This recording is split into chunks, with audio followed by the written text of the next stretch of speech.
Ibu dan Bapak dosen mata kuliah Manajemen Basis Data.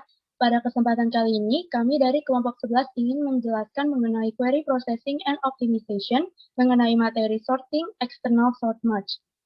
Perkenalkan, saya Leonie Angela, NIM 1821932. Pertama, sorting itu merupakan proses untuk mengurutkan data baik secara ascending maupun descending.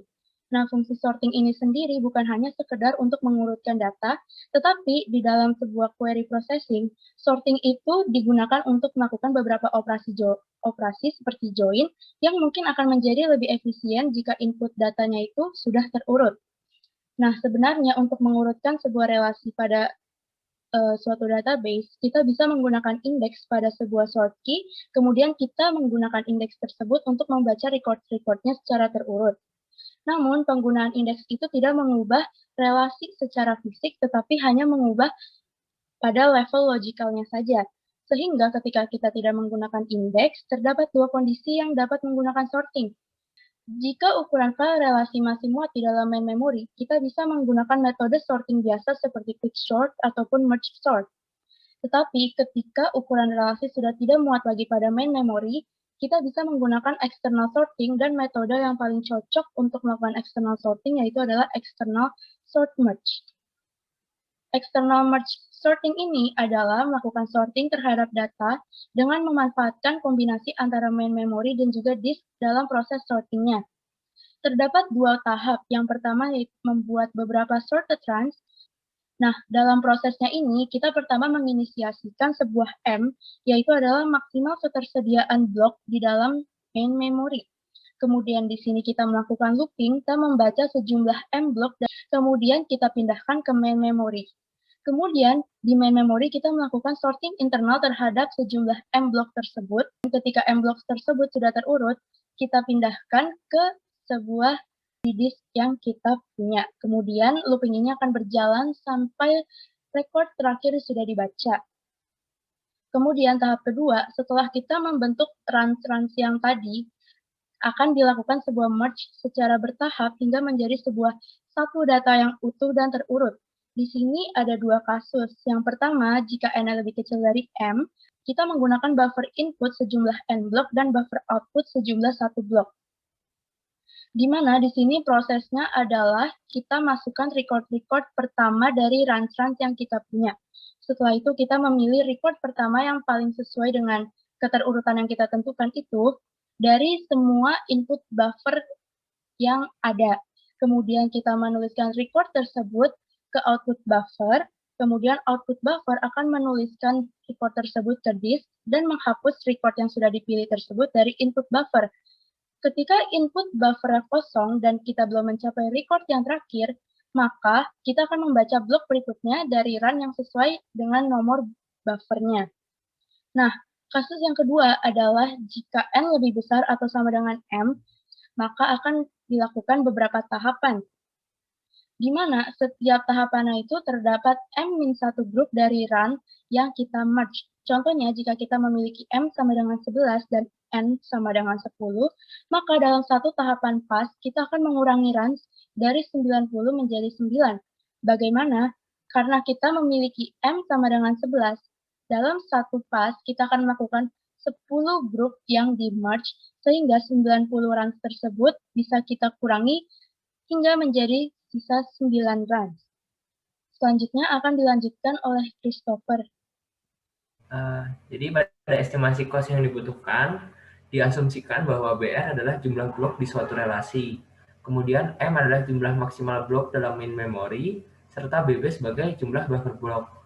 Pada tahap pertama, memori akan membaca setiap blok relasi dan menuliskannya kembali, sehingga dibutuhkan total transfer blok 2 kali, yang diibaratkan sebagai 2BR. Awalnya, nilai jumlah run adalah BR dibagi M, kemudian hasilnya kita keluarkan. Karena jumlah run berkurang 1 di setiap merge pass, maka dibutuhkan jumlah total merge pass adalah log M-1 BR per M. Nah, ini ada beberapa pengecualian kecil, yaitu ketika pass terakhir dapat memberikan output yang diurutkan tanpa menuliskan hasilnya ke disk. Kemudian, ada kemungkinan bahwa beberapa run mungkin tidak terbaca atau tertulis selama operan berlangsung. Nah, rumus yang kita gunakan ini adalah rumus yang mengecualikan hal-hal tersebut. Rumusnya bisa yang dilihat di rumus block transfer. Kemudian untuk rumus seek time itu harus ditambahkan karena setiap proses membutuhkan waktu untuk membaca dan menulis data di disknya. Jadi pada tahap ini ada 2 tahap, yaitu pada tahap penggabungan di mana setiap proses dialokasikan dengan blok buffer BB atau setiap prosesnya membaca data BB sekaligus, maka setiap penggabungan perlu BR dibagi BB. Nah, kemudian output ditulis secara berurutan. Jadi, jika berada pada disk yang sama dengan input yang dijalankan, head harus berpindah di antara penulisan blok yang berurutan. Oleh karena itu, ditambah total 2 pencarian BR per BB untuk setiap penggabungan dan jumlah pencarian yang keluar. Nah, sekian untuk estimasi cost yang diperlukan.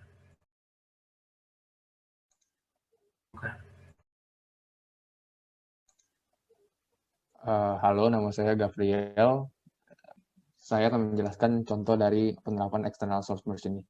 Jadi kami membuat contoh, pertama itu BR sejumlah 12. Nah, kita mengasumsikan bahwa suatu memori itu maksimalnya berisi 4 blok. Jadi M sama dengan 4. Sehingga terbentuklah sejumlah 3 runs atau BB sama dengan 3.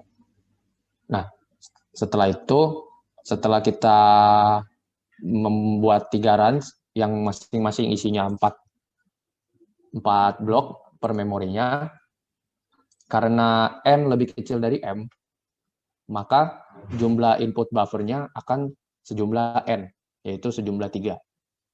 Oleh karena itu, input buffer sejumlah 3, maka kita langsung saja dari ketiga runs ini kita masukkan ke dalam input buffer. Setelah itu dipilih, kita itu mengurutkan data ini berdasarkan descending angkanya. Jadi dari angka yang paling besar sampai dengan angka yang paling kecil. Jika angkanya sama, maka dilihat hurufnya. Huruf yang lebih besar maka ditampilkan duluan. Oleh karena itu, setelah kita masukkan ke input buffer, kita pilih angka mana yang paling besar. Di contoh kita lihat bahwa angka paling besar adalah 41, sehingga angka yang 41 dimasukkan ke output buffer. Setelah itu ditaruh di disk di paling atas. Setelah itu, kita juga menghitung cost yang diperlukan dari contoh yang telah kita buat. Berdasarkan rumus di atas, jumlah blok transfer yang harus dilakukan sudah kita hitung, yaitu sebanyak 36. Sedangkan jumlah seek time yang dibutuhkan itu sebanyak 10. Sekian presentasi dari kelompok kami. Terima kasih.